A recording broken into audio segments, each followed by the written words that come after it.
We will discuss here properties of binomial coefficients that will help us work more efficiently when using binomial theorem. All these properties use the definition, which is n choose k, binomial coefficient is n factorial over k factorial times n minus k factorial. The first property is that n choose 0 is equal 1 and n choose n is equal 1.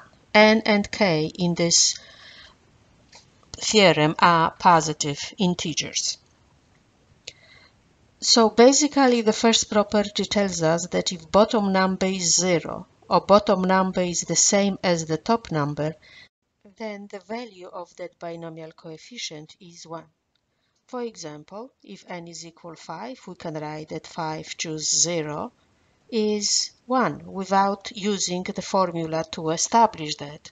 Or if n is equal, let's say 15, you can write that 15 choose 15, the top and bottom numbers are the same, that this is also 1. The second property tells us that n choose 1 is n and n choose n minus 1 is equal n. So basically, if you look at this formulas, they say that if the bottom number in binomial coefficient is 1, that the value of that binomial coefficient is the top number. And if the bottom number is 1 less than the top number, the value of that binomial coefficient is also n. So for example, you can write 7 choose 1, and because the bottom number is 1, that value is 7. And if I take, say, 12 and put on a bottom number that is 1 less than the top number, then this value is also 12. The third property tells us that the value of the binomial coefficient n choose k is the same as the value of binomial coefficient the top number is the same as previously, but the bottom number is simply difference between n and k in a previous binomial coefficient. For example, we can say that, let's say 7 choose 3 is going to be the same as 7 choose 7 minus 3. And 7 minus 3 is 4, so that's going to be 7 choose 4.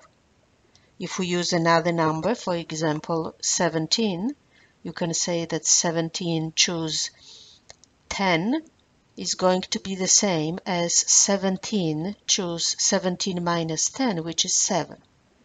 So as long as the number on the bottom add up to the top number, that those binomial coefficients are the same.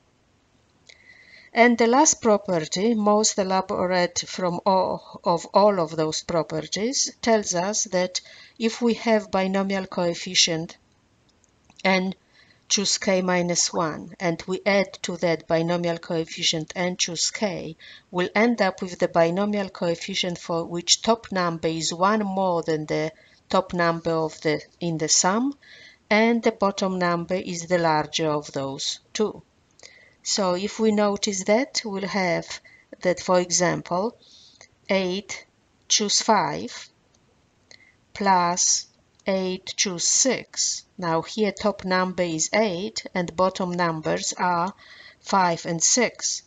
So they differ by 1, and k here is going to be 6. And this property tells us then if this is the case, then the top number changes to 9, increases by 1, and the bottom number is the larger of those two in the sum.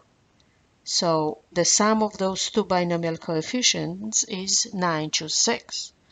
For example, if I choose 11 choose 7 and add to that 11 choose 6, then since I'm adding two binomial coefficients for which the top numbers are the same and the bottom numbers differ by 1, as a result I will obtain binomial coefficient where top number is 12 and the bottom number is larger between 6 and 7, which is 7.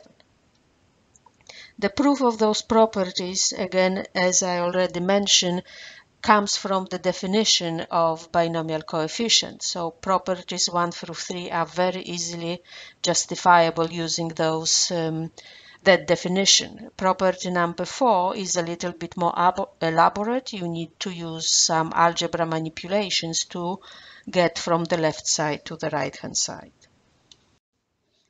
And you can see those proofs either in the notes or in the textbook.